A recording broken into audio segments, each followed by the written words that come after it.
Hello student, now we are going to discuss one applied aspect of respiratory physiology and that is hypoxia, right? So we are going to discuss hypoxia. You have to understand two terms. One is what is the meaning of hypoxia, and second thing closely related terms, but that is hypoxaemia, hypoxemia, right? So remember, whenever we say hypoxia, it is nothing but decreased oxygen supply at the level of tissues, right? So this is nothing but decrease in oxygen supply or oxygen delivery at the level of tissue, whether the tissue is getting proper oxygenation or not due to any reason. If the tissue oxygenation is less, tissue is getting less oxygen, then that is hypoxia, right? On the other hand, if you look at the hypoxemia, by definition, hypoxemia means decrease in partial pressure of oxygen at the level of arterial blood. So this is very important, that hypoxemia, it is nothing but decrease in partial pressure of oxygen in the arterial blood, and hypoxia due to any condition, if the tissue oxygen supply is less, then that will be known as the hypoxia, right? Now there are different types of hypoxia that we have to discuss in detail in physiology. So you all know that different types of hypoxia, if I write down here, number one, so I'm writing here what are the different types of hypoxia, right? Number one, all of you know that hypoxic hypoxia, right? Number two, second, anemic hypoxia, right? Number three, stagnant hypoxia, which is also known as ischemic hypoxia, stagnant or ischemic hypoxia, right? And number four, the last one is the histotoxic hypoxia. So these are the four different types of hypoxia that we have to discuss. Now, how to develop concept on these different types of hypoxia?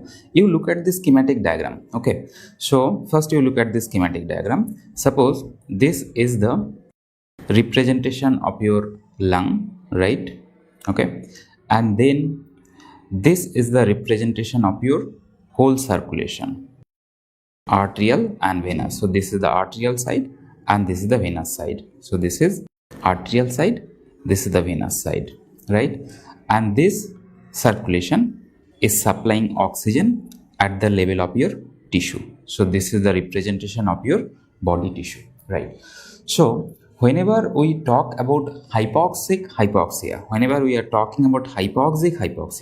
remember, due to any condition, if the partial pressure of the oxygen in the arterial blood is less, then that will be known as the hypoxic hypoxia. So what I told, hypoxic hypoxia means decrease in partial pressure of oxygen at the level of arterial blood due to any condition. So basically, any causes of hypoxemia is nothing but hypoxic hypoxia, right? So basic thing is that there will be decrease in partial pressure of oxygen at the level of this arterial blood. So now I am searching myself that what should be the reason for decrease in partial pressure of oxygen at the level of this arterial blood, right?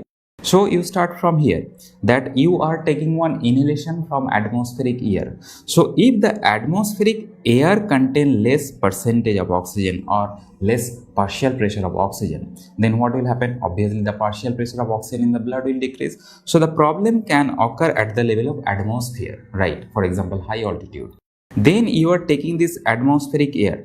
So you have to take proper ventilation. If the ventilation is inadequate, then also oxygenation at the level of this arterial blood will be hampered. So that can also cause hypoxic hypoxia. Number three, the oxygen has to be diffused through this membrane at the level of lung. And is there any problem at the level of diffusion, like for example lung fibrosis or all, then also the partial pressure of oxygen will be decreased. And finally, you know that heart is pumping blood, right? So if there is any gap in the interatrial septum or interventricular septum in the form of defect. And if there is a kind of shunting at the level of this heart, particularly from right to left shunting, then you know that venous blood will also enter in the arterial blood and the partial pressure of oxygen in the arterial blood will decrease. So you can now understand that how to remember hypoxic hypoxia. So if I ask you, tell me what are the causes of this hypoxic hypoxia. So start from atmosphere, okay, decrease, okay, decrease in partial pressure of oxygen in case of high altitude, right? So high altitude will produce hypoxic hypoxia. Then second, due to decrease in ventilation, so hypoventilation due to any causes can also causes hypoxic hypoxia. Number three, if there is any problem at the level of diffusion of the lung, like for example, if there is lung fibrosis or if there is lung edema, all this can also causes hypoxic hypoxia. And finally, I told you that if there is any VSD or ASD through which right to left shunting is occurring, okay, right to left shunt, that can also produce hypoxic hypoxia. So these are the different causes of hypoxic hypoxia. Now I told you the main thing that you have to remember is decrease in partial pressure of oxygen in the arterial blood. Now whenever you recall your oxygen transport system, okay, I told you that partial pressure of oxygen is a determinant of the saturation of the hemoglobin. So whenever your partial pressure of oxygen is low at the level of arterial blood, if I ask you what will happen to the saturation of hemoglobin with oxygen in the arterial blood, again you can easily say this answer that there will be decrease in partial pressure, proportionally there will be decrease in saturation in case of hypoxic hypoxia. Now next I am asking that tell me what will happen to the dissolved oxygen and hemoglobin bound oxygen in case of this hypoxic hypoxia. So this partial pressure is a determinant of the dissolved oxygen. So whenever partial pressure is down, then the dissolved oxygen will also decrease, and whenever the saturation is low, what will happen to the hemoglobin bound oxygen? Hemoglobin bound oxygen is also low. So now you can find out that in case of hypoxic hypoxia, your partial pressure of oxygen is low in the arterial blood, and because of saturation is also low, hemoglobin bound oxygen is also low, and dissolved oxygen is also low in the blood. Okay, so if everything is low, what will happen to the content of oxygen in the arterial blood, that is CaO2? Obviously the content of oxygen in the arterial blood will also be very low, and whenever the content of oxygen in the arterial blood is low, what will happen to the tissue oxygenation? Obviously the tissue is going to get less amount of oxygen, and that's why it will produce hypoxia. Getting my point? So it is very easy to remember. Just remember that where from you have to start. What is the main cause of this hypoxic hypoxia? The main is due to any reason if the partial pressure of oxygen is down. Now we can find out that why it will produce hypoxia at the level of tissue. Now question is, if there is decrease in oxygen content at the level of arterial blood, so what will happen to the oxygen content in the venous blood? See, you are giving supply of 20 ml of oxygen for 100 ml of blood. You know that what is the content of oxygen? Normally the content of oxygen CaO2, normally it is 20 ml per deciliter of blood, right? And tissue takes about approximately 5 ml of oxygen from this 20 ml, 4.6 exact value, right? So if the tissue is taking normal amount of oxygen, because in case of hypoxic hypoxia, tissue is not at a problem, so tissue will take the normal amount of oxygen. So if the oxygen content in the arterial blood is already low and tissue is taking normal amount of oxygen from that, so obvious reason that CVO2, that is the oxygen content of the venous blood, will also be low, right? So proportionate decrease in oxygen content of the arterial blood as well as venous blood will be decreased. So if I ask you, tell me what will happen to the artery venous oxygen differences? Artery venous oxygen differences. So I told you that arterial oxygen content is decreasing, venous oxygen content is also decreasing, and both decrease are proportionate. So initial difference will remain same with that of the final difference, so it will remain normal. This is very important, that artery venous oxygen difference in case of hypoxic hypoxia remain absolutely normal. Okay, so this is all about your hypoxia. Now you come to the second one, that is the anemic hypoxia. So if you look at the anemic hypoxia, so the basic problem is that there is decrease in hemoglobin, either in quality or in quantity, right? So hemoglobin is at a fault. So if you look at this schematic diagram once again, you have to remember like this, that whenever you are thinking of anemic hypoxia, there is no problem at the level of atmosphere, no problem at the level of ventilation, no problem at the level of exchange, no problem even at the level of heart. So what will happen to the partial pressure of oxygen in the arterial blood? The partial pressure of oxygen in the arterial blood is normal in case of anemic hypoxia. So up to this level is normal. But after the partial pressure of oxygen is normal, how the oxygen is going to be transported in the blood? We know the vehicles for transport of oxygen in the blood is mainly hemoglobin. And whenever this hemoglobin is at a fault, then the type of hypoxia is known as the anemic hypoxia. Getting my point? So either in quality or in quantity, the hemoglobin is at fault, right? So what will be the, so I'm writing here decrease in hemoglobin, right? So that is the problem. So obvious thing is that if I ask you what are the causes of this anemic hypoxia, so obviously anemic hypoxia means anemia is the main cause. Not only that, apart from anemia, you know that carbon monoxide poisoning is also a cause of anemic type of hypoxia, and methemoglobinemia is also the third cause of anemic hypoxia.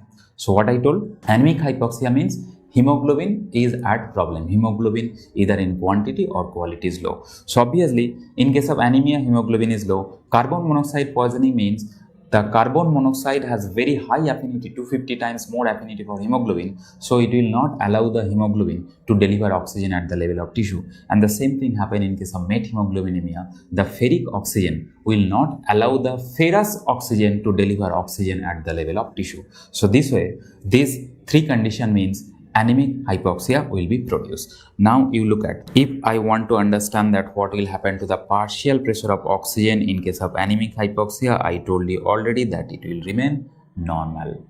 And partial pressure of oxygen is a determinant of saturation. So if the partial pressure of oxygen in the arterial blood is normal, then saturation of hemoglobin at the level of arterial blood will also remain normal. Please remember, this is very important concept, that in case of anemic hypoxia, partial pressure of oxygen is also normal, saturation of oxygen is also normal. But here you have to be a little cautious, because if it is carbon monoxide poisoning,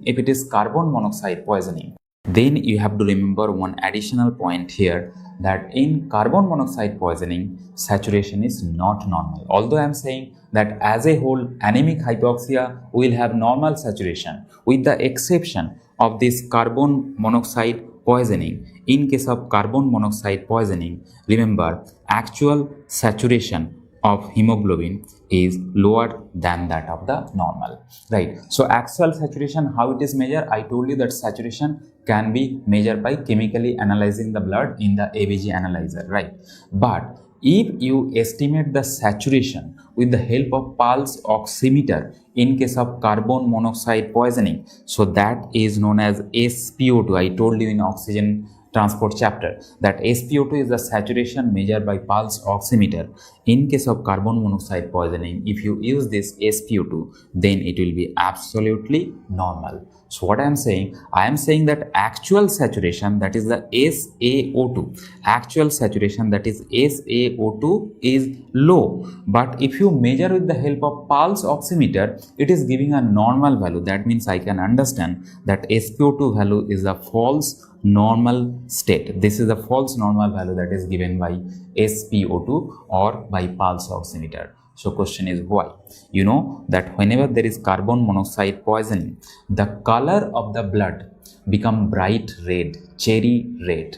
So that's why, remember, in case of carbon monoxide poisoning, the blood is bright red. Okay, bright cherry red color, and whenever the color of the blood is bright red, this SpO2, that is the pulse oximeter, it cannot detect the low saturation, because in pulse oximeter, there are two light probe. One will measure the intensity of the oxygenated blood, and one will measure the intensity of the deoxygenated blood by estimating the color. But whenever the color of the blood is bright red, it will be given as a false positive, false normal in case of carbon monoxide poisoning. So that's why please remember that as a whole, anemic hypoxia means it will have normal saturation, it will have normal partial pressure, but with the exception of carbon monoxide poisoning where saturation is low. Now, if the partial pressure of oxygen is normal, tell me what will happen to the dissolved oxygen in case of anemic hypoxia. I told you that partial pressure is the determinant of the dissolved oxygen by Henry's law, so it will remain normal. Again, the same thing. Now, what will happen to the hemoglobin bound oxygen in case of anemic hypoxia? So, if I ask you hemoglobin bound oxygen, you have to specify that what you are talking about, hemoglobin bound oxygen of 1 gram of hemoglobin or hemoglobin bound oxygen of total blood, right? So whenever the saturation of oxygen is normal, if you calculate the oxygen carrying capacity of 1 gram of hemoglobin, that will also remain normal. But whenever I am saying hemoglobin bound oxygen, that is the hemoglobin bound oxygen of whole blood, total blood or 100 ml blood.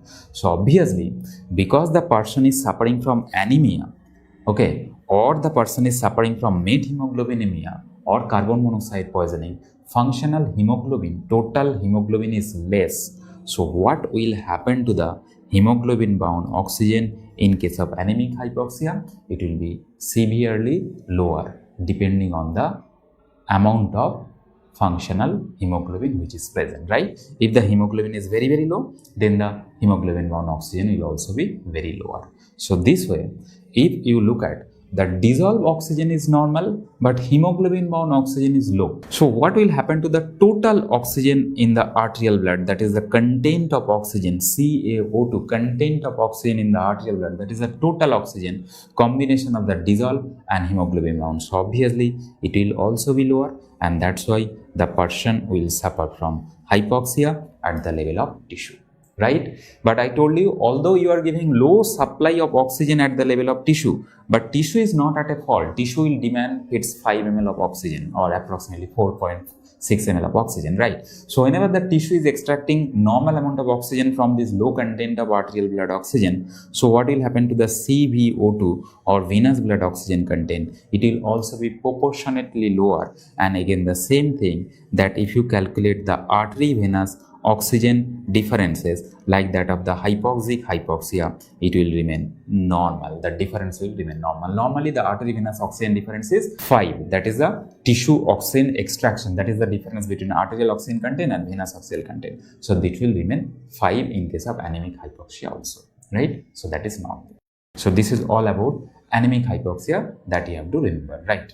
Okay. Now, next is the stagnant hypoxia or ischemic hypoxia. So whenever you are looking at the stagnant hypoxia or ischemic hypoxia, you look at what is the basic problem. Problem is, up to the level of this hemoglobin, there is no problem at all. Means there is no problem even at the level of atmosphere, no problem at the level of ventilation also, no problem in the exchange also, no problem in the heart also. Partial pressure of oxygen is also normal. Even the hemoglobin is also normal. So where is the problem? Problem is the blood which is going at the level of this tissue, the flow of the blood is very, very slow or sluggish. The blood is not going adequately at the level of tissue. So if the blood is not going, although the content of the oxygen at the level of arterial blood is normal, still the less amount of oxygen will be delivered at the level of tissue because the blood flow is low, and that is the main problem in case of stagnant or ischemic hypoxia. So stagnant or ischemic hypoxia means less amount of blood flow at the level of tissue, slow or sluggish blood flow at the level of tissue. So if I ask you what are the causes of this ischemic hypoxia, simple cause will be that if there is severe hemorrhage in a person, so there will be severe blood loss, so blood flow to the level of tissue will be reduced severely. Similarly, the heart failure patient, the heart is not able to pump proper amount of blood, proper amount of cardiac output, then also this can happen. And also in case of shock, when the person in case of circulatory shock, then also the less amount of blood will be delivered to the level of tissue. So these are the various causes of stagnant or ischemic hypoxia. I told you that in case of stagnant or ischemic hypoxia, partial pressure of oxygen at the level of arterial blood is normal, so I can easily write down that SaO2 will also remain normal. Okay, there is no problem in the hemoglobin, so dissolved oxygen will also remain normal, as well as the hemoglobin bound oxygen will also remain normal, and the content of the oxygen, that is the CaO2, content of oxygen in the arterial blood, that will also remain normal. Getting my point? The content of oxygen at the level of arterial blood, that will also remain normal. What is the meaning of that? Meaning is that if the normal content of the oxygen in the arterial blood, that is the 20 ml per deciliter of blood, this will remain absolutely normal in case of stagnant or ischemic hypoxia. But the blood is not going adequately at the level of tissue, but the tissue will say, I don't know what is your problem at the level of circulation. I require 5 ml of blood from 1 deciliter. Right, I require 5 ml of oxygen. Sorry, I require 5 ml of oxygen. So what will happen? The tissue will demand normal amount of oxygen, that is the 5 ml of oxygen it is demanding. So content of oxygen at the level of arterial blood is normal, right? And the tissue is taking 5 ml of oxygen, but further fresh blood is not coming at the level of tissue. That is the problem, So the same blood is there at the level of tissue. That is the stagnation of blood. The same blood is staying at the level of tissue for long duration. So for the first minute, in 1 minute, the tissue is taking 5 ml of oxygen. In the next minute, tissue will demand another 5 ml of oxygen from the same amount of blood, because tissue will say, I don't know what is your problem, I require, otherwise I'll die. So now the tissue is extracting 5 ml, again another 5 ml, so he is extracting more and more amount of oxygen from the same amount of blood. So what will happen to the venous blood oxygen content? Obviously, the venous blood oxygen content will be very lower. CVO2 will be very low. So now if I ask you that if you take a artery venous oxygen differences in this condition, so arterial oxygen content is normal, venous blood oxygen content is severely lower. So what will happen to this difference? The difference will increase, right? And this is the diagnostic of stagnant hypoxia or ischemic hypoxia. If you take the sample from arterial blood and venous blood, the artery venous oxygen content will be increased. The difference between artery venous oxygen content will be increased. That is the typical of stagnant or ischemic hypoxia, right? Okay. Now the last one is the histotoxic hypoxia, right? So histotoxic hypoxia, again if you look at this schematic diagram, there is no problem even up to the level of this blood flow. So this blood flow is also normal to the level of tissue, right? So up to the level of this blood flow, absolutely no problem. So content of oxygen, blood flow, everything is normal. But what is the problem? Problem is that tissue is not able to extract oxygen from the blood.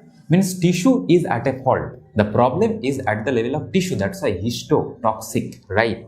So some kind of problem has occurred at the level of tissue, because of which tissue is damaged. So please note down that tissue is damaged. That is the basic problem of histotoxic hypoxia. So what will be the causes of this histotoxic hypoxia?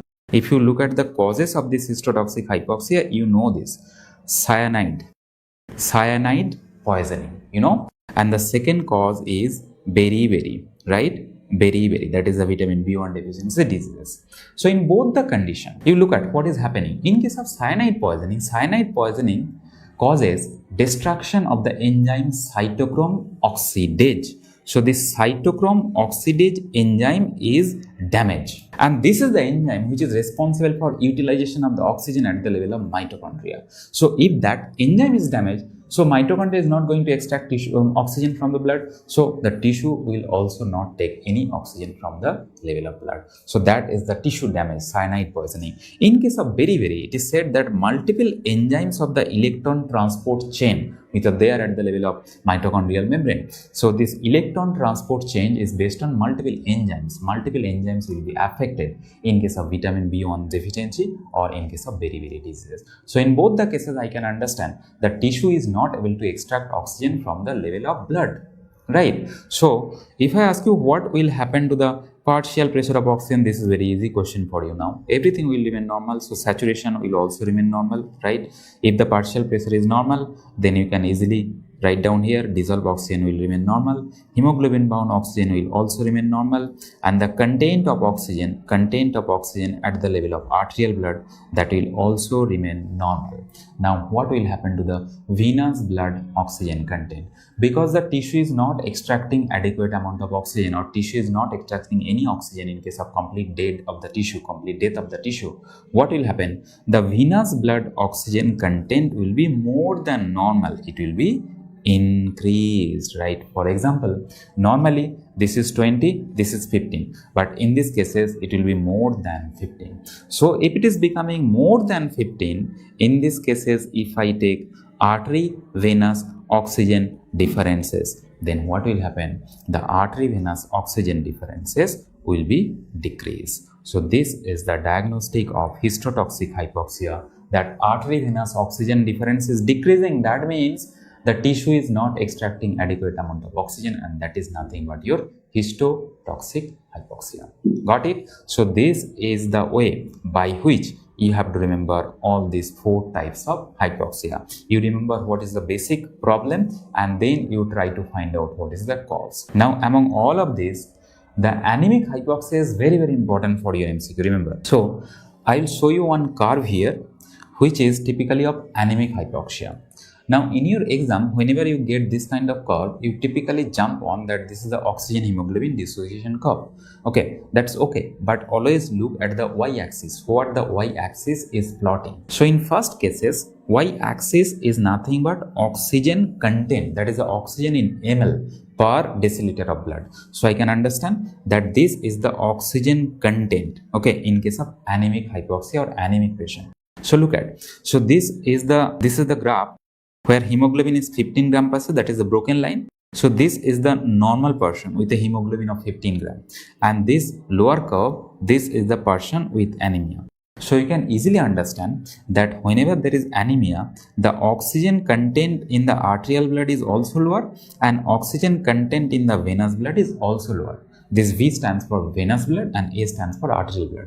So normal person oxygen content, if you look at here, so this is approximately 20 ml of oxygen content in the arterial blood. In case of anemic person, oxygen content will be reduced depending on the amount of hemoglobin. So bottom line is that arterial oxygen content is also reduced, venous oxygen content is also reduced. If I measure or calculate the artery venous oxygen difference, that will remain normal, that I already told you. Now you look at the second curve. This is very different curve.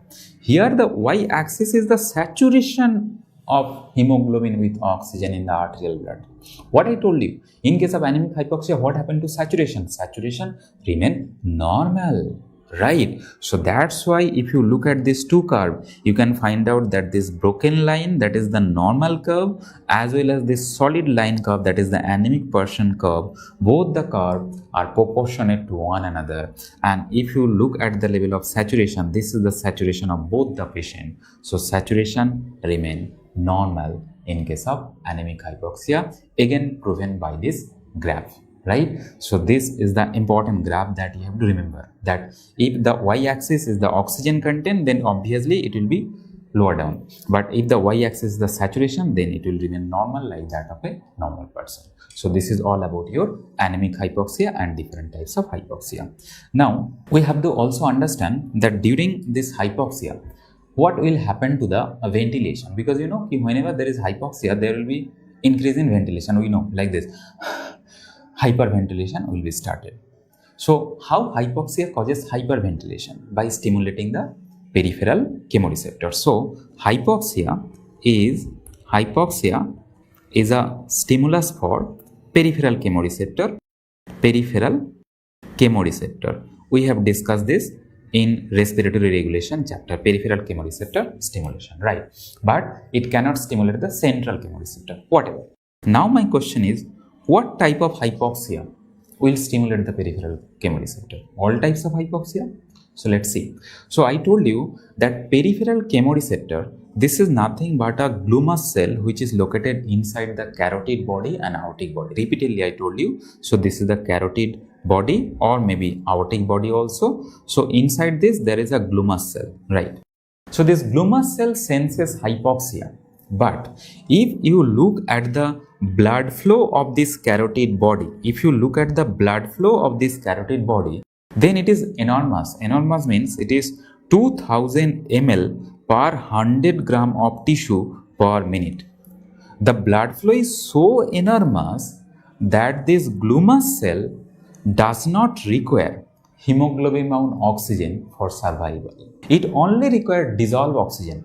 Although the dissolved oxygen content is very minute, because we have calculated in oxygen transport chapter that dissolved oxygen depends on partial pressure, and that's very minute. Normal body tissue cannot survive upon dissolved oxygen only. They require hemoglobin bound oxygen. But carotid body, because of the enormous blood flow, even the dissolved oxygen is sufficient to maintain the viability of the glomus cell, right? So when this glomus cell will suffer from hypoxia, if there is decrease in dissolved oxygen in this blood which is supplying here, then this will be stimulated. Or if the blood flow is reduced at the level of this glomus cell, then also the glomus cell will be stimulated. So either the dissolved oxygen is reduced or the blood flow is reduced, because if the blood flow is less, then this is not there. So what will happen? It will suffer from hypoxia. So that way, if you think of hypoxic hypoxia, so in case of hypoxic hypoxia, we have seen that the partial pressure of oxygen is low, so the dissolved oxygen is low and the chemoreceptor will be stimulated. Right? Okay, so this is hypoxic hypoxia. If you look at the anemic hypoxia, right? In case of anemic hypoxia, I told you dissolved oxygen is normal. That's why in case of anemic hypoxia, the chemoreceptor stimulation is not going to happen, right? So anemic hypoxia means chemoreceptor stimulation, okay? Chemoreceptor stimulation is rare, okay? So chemoreceptor stimulation is never going to happen, right? So other than rare, not going to happen. So no stimulation of chemoreceptor. Now you look at the third type of hypoxia, that is the stagnant hypoxia. So obviously in case of stagnant hypoxia, blood flow to the level of glomus cell is sluggish or slow. So what will happen? The chemoreceptor will be stimulated even in case of stagnant hypoxia also. And in case of histotoxic hypoxia, you know, the tissue is not able to extract oxygen, so there will be severe hypoxia at the level of tissue, and that's why the chemoreceptor will be strongly stimulated in case of histotoxic hypoxia, particularly in case of cyanide poisoning. That's why I told you earlier that cyanide poisoning is the most potent stimulus for peripheral chemoreceptor. So what is the bottom line? Bottom line is that chemoreceptor is stimulated in case of hypoxic hypoxia also, in case of stagnant hypoxia also, in case of histotoxic hypoxia also, but it is not stimulated in case of anemic hypoxia. So please remember, all form of hypoxia stimulate peripheral chemoreceptor except which type of hypoxia? Except anemic hypoxia, right? So this you have to remember. Now the last thing that we have to understand in case of hypoxia is that cyanosis. What is the relationship of different types of hypoxia along with cyanosis, right? So cyanosis, you know, by definition, cyanosis is the bluish discoloration of the skin and mucous membrane due to presence of higher amount of reduced hemoglobin in blood, right?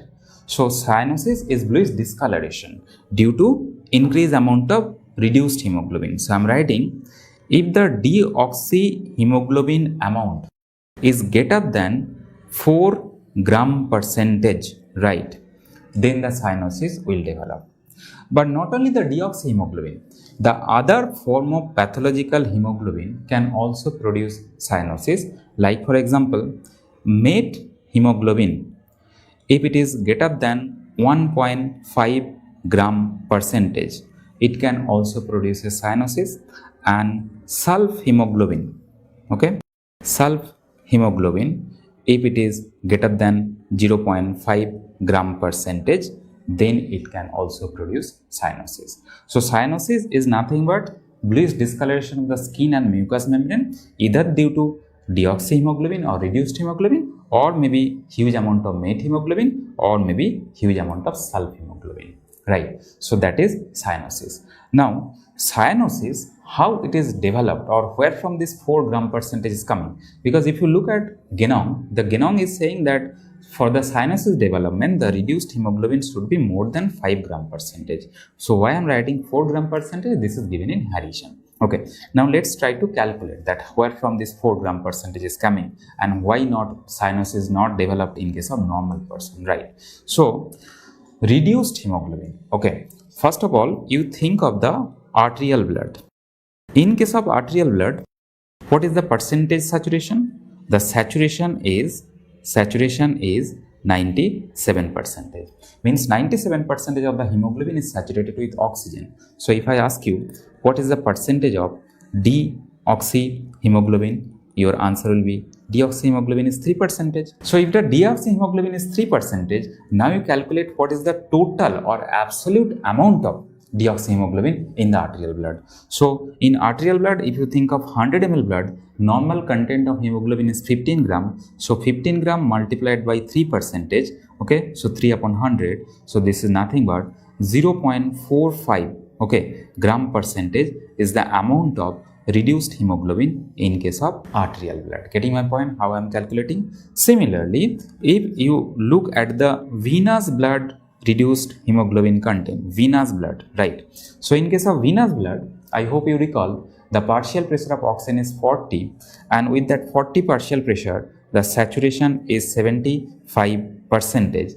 75% oxygen saturation means what is the percentage of deoxyhemoglobin? Obviously 25%. With respect to this 25% deoxyhemoglobin, if I calculate total amount of deoxyhemoglobin, that is 25 upon 100, and it will be approximately 3.75 gram percentage. Getting my point? So in case of venous blood, reduced hemoglobin amount is more obvious, right? So arterial blood reduced hemoglobin is very low, venous blood reduced hemoglobin is very high. Now we are looking at cyanosis in those areas where capillaries are very rich. Okay, like for example, you know, tip of the nose, the inner warm mucous membrane, right, the tip of the finger, even the earlobe, they get bluish color easily. Why? Because they are dense in capillary blood.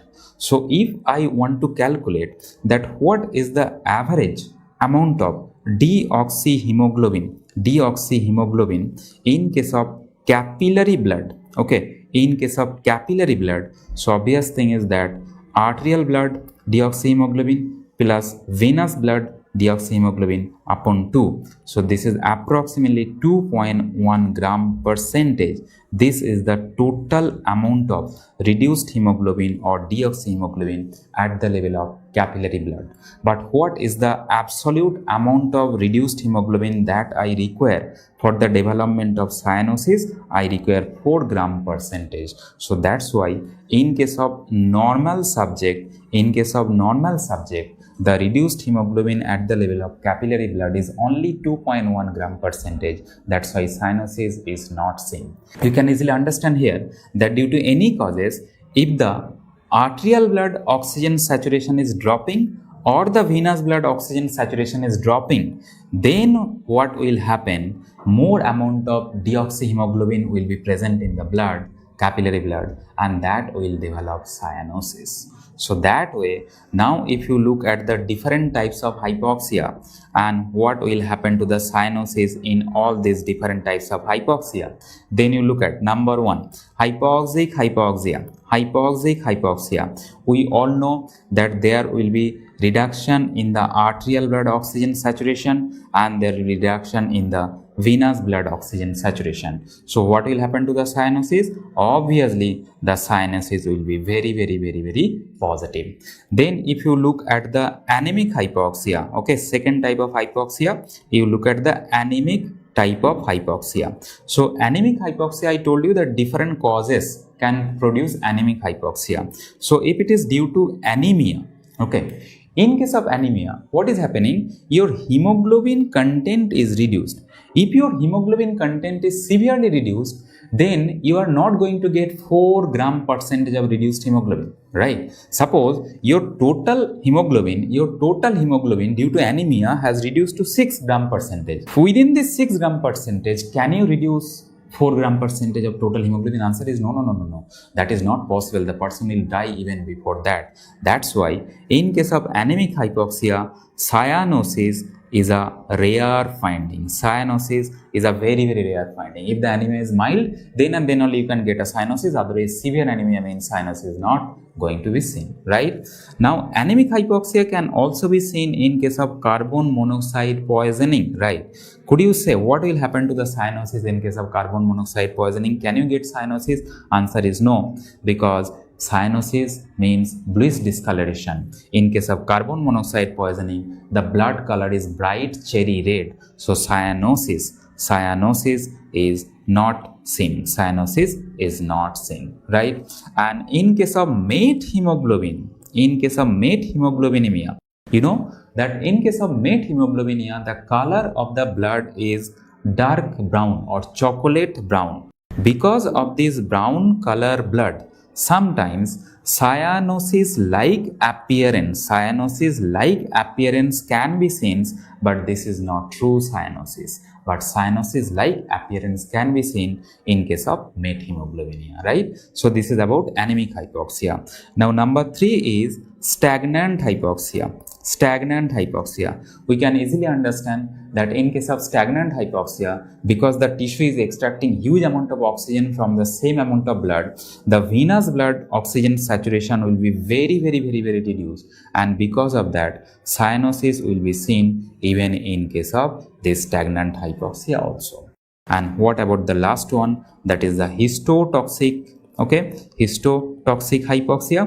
In case of histotoxic hypoxia, the tissue is not extracting any amount of oxygen. So what will happen? The saturation of the arterial blood remain normal and the saturation of the venous blood increases. So do you think in these cases you are going to get 4 gram percentage or more amount of reduced hemoglobin from the blood of the person? Answer is no, because tissue is not using oxygen at all. So that's why cyanosis is never seen in case of histotoxic hypoxia. So that's why, what is your bottom line? Your bottom line is cyanosis is easily seen in case of hypoxic hypoxia, easily seen in case of stagnant hypoxia. In case of anemic hypoxia, it is rare, and in case of histotoxic hypoxia, it is never ever seen, right? So if the question is that cyanosis is not seen which type of hypoxia, your answer will be histotoxic, that is never. In case of anemia, it is rare, but it can happen, right? So after discussing all these different types of hypoxia, cyanosis and peripheral chemoreceptor stimulation, last is that what is the most common form of hypoxia in clinical practice? Remember, hypoxic hypoxia is the most common. Hypoxia, is the most common form of hypoxia. And this hypoxic hypoxia, what is the reason? Due to ventilation perfusion mismatch. Due to ventilation perfusion mismatch, the hypoxic hypoxia will be created, and this is the most common form of hypoxia. Now I hope you recall that I gave you some information about hypoxia, that what is the most sensitive brain area in case of hypoxia? Okay, your answer will be hippocampus, right? Hippocampus, CA1 region of hippocampus, which is also known as SOMMERS